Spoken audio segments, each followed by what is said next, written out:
OX로 이재명 너는 이재명 대통령 편들래 유시민 편들래 이렇게 하면 이제 말하면서도 너무 유치한데 나는 이재명 대통령 편들 거예요. 왜냐하면 문제가 있어서 비판하는 것인가? 아니면 그 비판이 갈등의 진짜 원인인가? 원인과 결과마저 뒤바뀌어 폭주하는 진보 진영의 반모, 그리고 3년 뒤에 이 비판자들을 반드시 기억하겠다는 최강업 변호사의 섬뜩한 경고까지. 오만한 권력자라는 파격적인 직격탄, 그리고 이를 둘러싼 치열한 논쟁의 실체를 지금 바로 공개합니다. 끝까지 눈을 떼지 마세요. 유시민 작가가 장인수 기자가 하는 유튜브 프로그램에 이제 2시간 가까이 생방으로 이제 출연을 했는데 그 이후에 역시 또 대한민국 거의 대부분의 언론이 그것과 관련한 이야기를 지금 하고 있는 상황입니다. 물론 이제 다 뭐 대체로 이제 비판적인 입장인데 두 분은 혹시 관련해 가지고 뭐 어떤 얘기도 상관없어요. 하기는 해야 되거든요.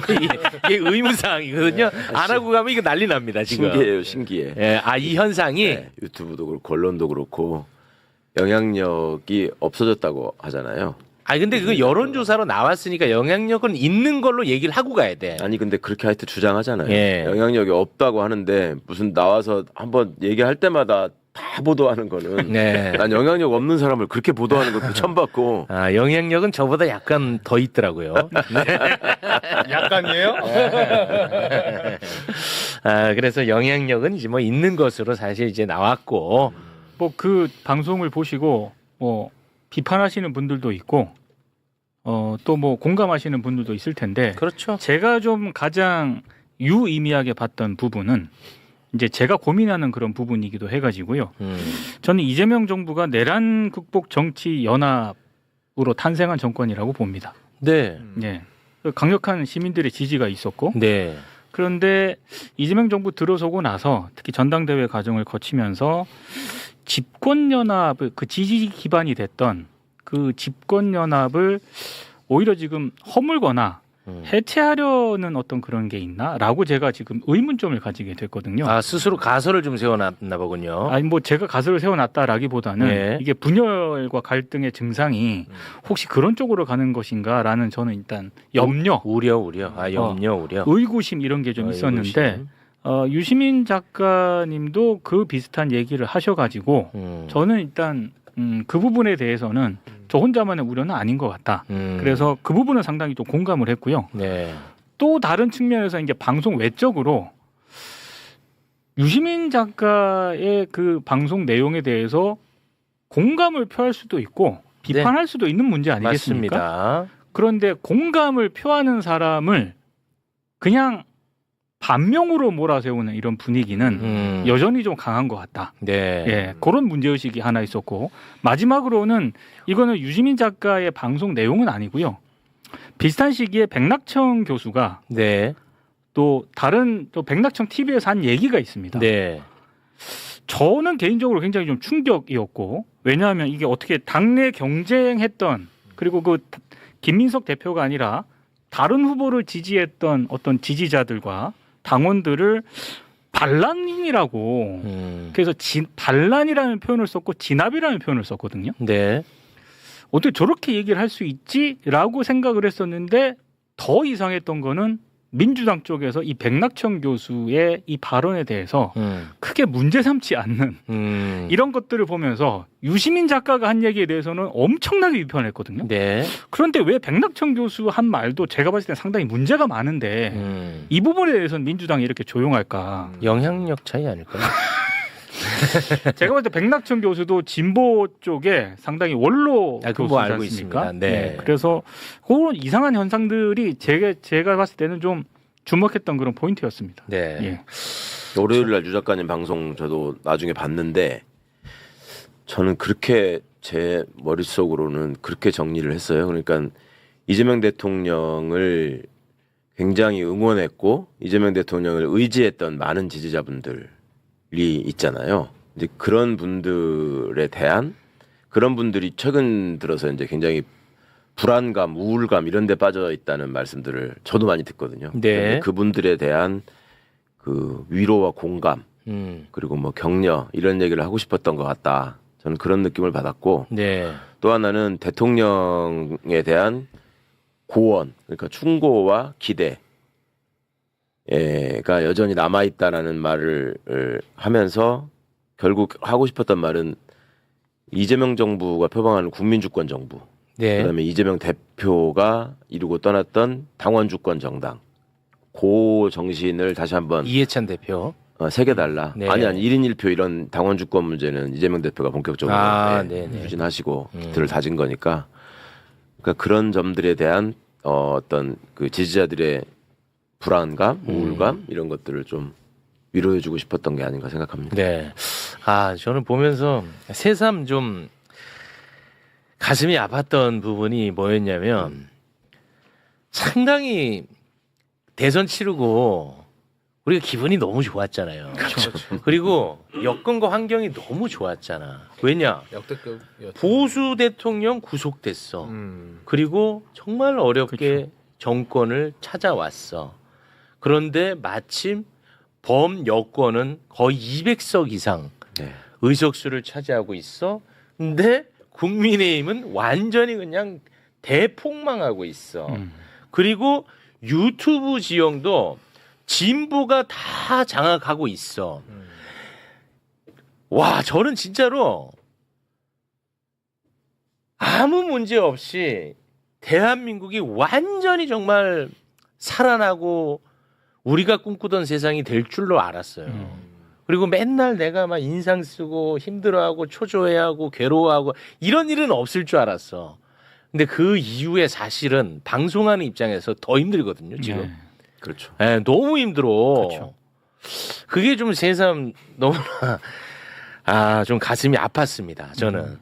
그리고 그 유시민 작가와 관련해 가지고는 아까 말씀하신 것처럼 유시민 작가의 주장에 대해서 동의하지 않을 수 있습니다. 예. 그리고 유시민 작가 발언이 이 설득력이 떨어지면 아마 영향력도 저보다 후순위로 밀려날 겁니다. 그렇죠. 그리고 완전히 개인은 폭망하겠죠. 저는 그럴 수 있다고 보거든요. 이제 그런데 원인하고 결과를 좀 제발 좀 뒤바꾸지 말자. 이 얘기는 꼭 하고 싶어서 뭐냐면 진보 진영이 지금 엄청나게 반목하고 갈등이 있잖아요. 있죠. 이건 현상입니다. 그 갈라진 현상에 대해서 유시민 작가는 자신의 언어로 분석을 하고 있는 거야. ABC도 마찬가지야. ABC로 갈라진 게 아니고 당시에 난리 났었잖아. 문조 털레우고 뭐고 난리 났었잖아. 그 현상을 자신의 언어로 분석을 하는 겁니다. 그렇죠. 근데 그 분석은 틀릴 수도 있죠. 그렇죠. 네, 동의 안 할 수도 있고. 근데 이 부분에 대해서 유시민 때문에 다들 반목하고 갈라진다라고 원인과 결과를 자꾸만 바꿔서 얘기하고 있다고. 난 이게 너무너무 안타깝습니다. 근데 이렇게 생각하는 사람들이 너무 많아. 네. 그 얘기는 꼭 한번 하고 싶었습니다. 예. 여기까지만 할까요? 네. 너도 한마디 해 임마 이 자식아. 성대모사만 하지 말고.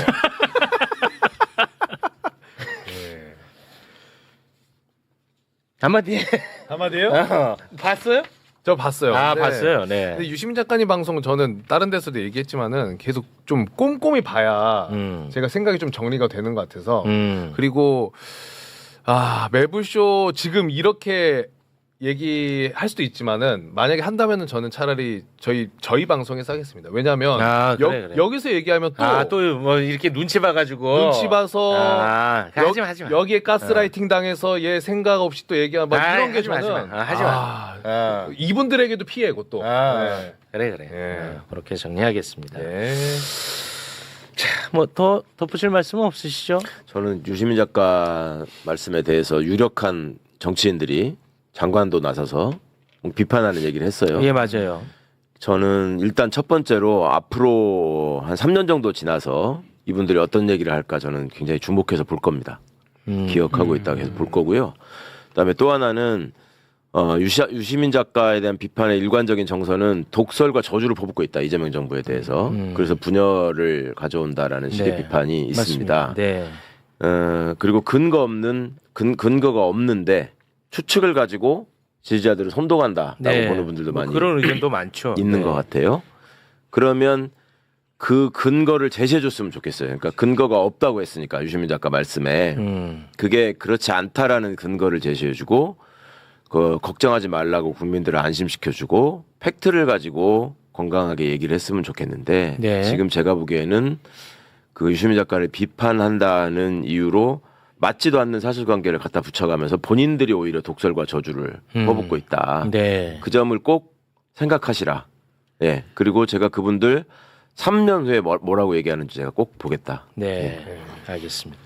저를 이제 좀, 그러니까 제 기준, 제 관점에서는 좀 유치하게 이렇게 공격, 제 관점에서는 그래요. 네. 네, 제 관점에서 좀 유치하게 공격을 하는 분들이 많은 것 같아서 제가 유치하게 하나 이야기를 하겠습니다. 굉장히 생각하면서도 너무 내 자신이 유치하긴 한데 예를 들어서 이렇게 OX로 이재명 너는 이재명 대통령 편들래 유시민 편들래 이렇게 하면 이제 말하면서도 너무 유치한데 나는 이재명 대통령 편들 거예요. 왜냐하면 이재명 대통령하고 제가 뭐 개인적 인연이 있고 그런 게 아니고 국민에게 끼치는 영향이 훨씬 비교도 안 되지 않습니까? 그리고 우리가 예. 뽑은 대통령이니까. 그렇죠. 아니, 그러니까. 예, 그렇게 제가 조금 유치한데 많이 네. 유치합니다. 아, 많이 유치해. 나도 말하면서도 막 고개를 못 들겠는데 들으면서도 예, 깜짝 이 영향력이 이건 좀 떨어질 것 같은데 그렇게 이제 공격하는 분들이 많아서 예, 굳이 한번 좀 유치한 언어를 써봤습니다. 네. 알겠습니다. 아, 유치해서 막 채널 돌아가는 소리가 들리네요. 네, 알겠습니다. 유시민 작가의 파격적인 직격탄을 두고 반대편에서 거침없는 맹비난과 조소가 터져나오고 있습니다. 진영 내에서 합리적 고언이 아닌 비난을 위한 궤변이자 소모적인 감정 기복으로 치부되기 시작한 상황. 이젠 일일이 대응할 단계조차 넘어섰다며 완전한 단절을 예고하는 맹혹한 정치판. 거칠게 쏟아지는 비난과 그 뒤에 숨겨진 진영 내부의 진짜 속내를 지금 바로 확인해 보세요. 어떤 내용이었죠? 그러니까 유시민 씨가 어제 이제 그 유튜브 장인수의 저널리스트에 나왔는데요. 여기에서 이제 이재명 대통령을 향해서 네. 이렇게 전당대회 평가를 하는 과정에서 이렇게 네. 이야기했어요. 대통령이 오만한 권력자의 모습을 보이고 있다. 그리고 김민석 대표의 선출을 두고는 대통령이 여당 대표를 픽하는 건 왕정이나 귀족정으로 가는 것이다. 라고 이렇게 지적을 했습니다. 네. 자, 어떻게 대통령에 대해서는 여전히 이제 비판적인 입장을 좀 많이 표하고 있는 것 같은데, 요건 혹시 어제 방송 보셨어요, 우리 신인규 변호사님은? 뭐 저는 보기는 봤는데 네. 뭐 아까 앵커님 말씀하신 대로 더 새로운 내용은 없었고 이제 발언의 수위만 계속 세지는 것 같아요. 근데 그럴 수밖에 없는 게 이제는 본인이 이용했던 플랫폼에서도 별로 유시민 씨의 발언을 달갑게 내보내기가 매우 어려워졌다. 그런 상황에서는 계속 이제 본인의 운동장은 협소화되는데 또 존재감은 부각시켜야 되니까 또 반비례적으로 본인의 말은 더 세게 할 수밖에 없는 이제 이런 좀 본질적인 처지에 있는 것 같아서 어제도 뭐 제가 사실관계 반박하는 건요 하다가 포기한 게 너무 많아가지고 그냥 저 방송을 정신건강 생각하시는 분들께 안 보시는 게 더 좋을 수도 있다는 생각도 전 일부 들고 저 내용에 대해서 이제 일일이 하나하나 평가를 달 영역은 없다. 근데 다만 대통령에 대해서 하지도 않은 일들을 했다라고 하면서 뭐 제왕적이다. 이거 거의 국민의힘에서 쓰는 단어 수준인데 그 수준에까지 비난의 지경이 가는 것은 뭐 이제는 더 이상 뭐 이 진영에서도 아마 거의 유시민 씨에 대한 얘기는 긍정적으로 소화하기는 매우 어려울 것이다. 그런 생각이 듭니다. 저는 어제 보면서 네. 그러니까 대통령이 만나자고 했었냐, 그 다음에 이제 김민석 후보가 만나자고 했었냐, 주변 사람 했었냐 했을 때 그런 얘기를 왜 나오냐라고 얘기하셨는데 사실은 요즘은 이제 예전에는 그런 거 왜 공개하냐 이랬는데 지금은 뭐 실시간으로 그냥 최고위원 하는 얘기, 대통령 쓰는 얘기 다 나오는 시대이기 때문에 네. 만나자고 저는 사실은 그 부분에서 대통령 측이나 청와대 측이나 아니면 김민석 후보 측에서 만나자고 했었다는 거 부인은 안 하시잖아요. 그럼 만나자고 했다는 거거든요. 근데 만나자고 했는데 굳이 안 만날 필요. 여야 간에도 만나잖아요. 당대표도 만나고. 네. 그럼 만나면 되는 거예요. 그래서 굳이 내가 좀 화났으니까 아니 내가 이제 앞으로 할 말 해야 되니까 안 만난다. 만나고 나서 해도 돼요. 만나고 나서 하세요. 만나고 나서 앞으로 만나자고 하면 만나세요. 그 유시민 씨가 근데 보니까 저는 국민의힘에서 제가 비판을 그렇게 하면 모르겠는데 대통령에 대해서 야, 자기 같은 진영에 있는데 너무 심하게 비판하는구나. 완전히 뭐 빈정 엄청 상했구나. 라는 걸 알 수 있겠더라고요. 왕정, 귀족정 뭐 이런 얘기 했잖아요. 근데 어느 대통령이 자기가 편한 사람 당대표로 안 쓰고 싶겠어요. 실제로 다 그렇게 생각하죠. 아니, 그리고 윤석열 대통령 같은 경우는 김기현 그 당시에 그 의원을 당대표로 밀어갖고 사실 뭐 다 알고 있는 거 아니에요? 그 당선시켰다고요. 근데 그게 결과는 별로 좋지 않았어요. 그러니까 보니까 저도 경험해 보니까 당정 관계라는 게 그렇게 일방적인 거수기로 가는 것들이 좋지 않더라고요. 적절한 견제와 균형이 있는 게 좋은데 뭐 그런 면에서 유시민 씨가 그 이재명 대통령이 김민석 후보를 뭐 간접적으로 상당히 지원하고 응원했던 것들에 대해서 감정이 있는 건 알겠는데 그거를 야 이건 왕정이다 귀족정이다라고까지 가니까 굉장히 마음이 상했구나. 그럼 뭐 사실 어떻게 경쟁하는 관계니까 뭐 저 야당의 입장에서는 뭐 잘해보십시오 뭐라고 얘기할 수밖에 없는 거죠. 유시민 작가는 그 말 할 적이 없는데요. 이분은 당 만들고 창당하고 하는 거를 수없이 한 분이에요. 그러니까 사실 열린우리당도 있고 그러지만 사실은 지금은 그 정도는 아니에요. 아니 그리고 저는 유시민이라는 한 개인의 그 감정을 공개적으로 영향력이 많다고 해서 그분의 감정 기복에 왜 다 전 국민이 이렇게 참 소모돼야 되는지도 전 정말 참 안타깝게 생각을 하고 어제도 그 하나 제가 바로잡을 거는 대통령이 오만했다. 근데 지난 1년간 대통령의 지지율은 MBS 기준으로 70%까지 나오고 상당히 그래도 잘 국정 운영 해왔다라고 보고 있는데 그 민심을 반대로 얘기하는 거는 좀 바로잡아야 되고 하나는 더 말씀드리면 김남국 의원 얘기를 하면서 그게 소위 말해서 무슨 친명의 인사를 해서 무슨 민주당 이건 뭐 당도 아니라는 식으로 이렇게 폄훼를 하더라고요. 근데 사실관계는 올바르게 하셔야 되는 게 아니 김남국 비서관이 그 일을 하다가 나온 거는 맞지만 나와서 당 대변인으로 누가 임명했습니까? 본인이 응원하는 정청래 대표가 응원한 거고 정청래 대표가 안산 지역의 전략 공천을 준 게 팩트인데 그걸 가지고 대통령이 다 했다라는 식으로 뒤집어 씌우는 저런 식의 좀 궤변은 매우 좀 지나치다. 이제 좀 적당히 해야 되는데 적당히 하실 것 같지는 않아요. 저도 한마디 할게요. 마지막에 보니까 그 얘기를 했어요. 하시더라고요. 그 얘기를 했어요. 그러니까 강훈식 비서실장이 와서 뭐 강연한 거에 대해서 뭐 감히 뭐 했다 그러는데 그거는요. 그러니까 국민의힘에도 하면은 사실은 청와대 이런 분들이 와서 여야 연찬에 와서 강의를 해요. 이거는 노무현 대통령도 했고 문재인 대통령도 했고 다 했던 거예요. 그러니까 이게 사실은 무슨 뭐 가르치는 이런 게 아니라 청와대는 이런 입장, 이런 정책을 한다. 의원들은 뭐 이런 걸 한다. 이렇게 하는 거기 때문에 그걸 가지고 강은식 비서실장이 감히 의원들한테 해서 뭐 가르치려고 한다. 그거는 제가 보기에는 이 당천 아니, 본인이 장관 할 때도 그렇게 하셨어. 그러니까 괜히 뭐 새로운 것처럼 얘기하는 거는 좀 아닌 것 같아요. 저는 이제 보면서 세 분이 다 봤어요? 저도 이제 봤죠. 봤는데 역시 영향력이 있네. 저는 짤만 봤는데. 왜냐면 안 보고 얘기하면 뭐라고 많이 또 해요. 아니 그래서 나한테 나온 걸로 보면 되지. 그걸 다 봤다고? 와. 이제 뭐 다른 정치적인 거는 그냥 뭐 둘째 치더라도 그 과학 이론을 어제 또 얘기를 하시던데 보니까. 닫힌 게. 그러니까 이제 이게 엔트로피랑 뭐 제2연력학법 지금 얘기를 하시던데 보니까 이게 나이가 좀 더 들면서 지적 호기심에 의해서 그걸 연구하는 게 아니라 보통은 이제 자기의 주장을 더 강화시키는 수단으로 가끔 그런 과학 이론들을 사용하는 경우가 있어요. 예를 들면 저 사주 보는 분들이 양자역학 얘기를 그렇게 많이 합니다. 양자역학 제대로 이해한 사람이 한 명도 없어요. 근데 혹은 또 뭐 불교 무슨 뭐 인연 이런 얘기하면서 과학의 촉근 이론, 끈 이론 같은 걸 막 얘기하거든요. 근데 그 끈은 이렇게 서로 이어져 있는 끈이 아니고 우주를 구성하는 입자, 아주 작은 입자, 그러니까 우리 눈에 보이지도 않는 그 입자의 가장 작은 단위가 끈처럼 생겼다는 얘기이기 때문에 불교의 이념과는 사실 무관한 거거든요. 그래서 과학자들이 그런 거 싫어해요. 그렇게 막 자기네가 힘들게 연구한 것들을 얼토당토하게 인용하는 거 솔직히 별로 안 좋아하거든요.